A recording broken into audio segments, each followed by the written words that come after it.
Mi nombre es Vilma Chanta, yo soy de Funde en El Salvador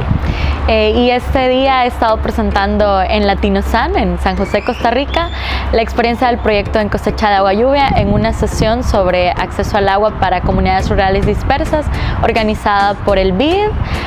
Water for People e IRC. Este es un proyecto que se ha desarrollado en El Salvador y a la fecha hemos trabajado con 15 comunidades rurales dispersas y hemos trabajado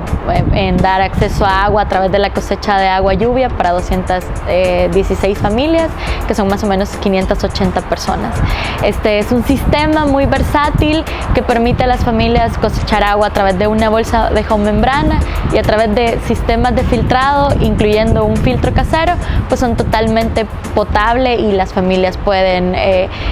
dar agua a sus familias y para el consumo de sus hijos y sus esposos. También este proyecto es muy importante resaltar el rol de la mujer en cuanto a que las invitamos a que hagan un rol no tradicional y sean ellas agentes de cambio en el acceso de agua para sus comunidades y para sus familias.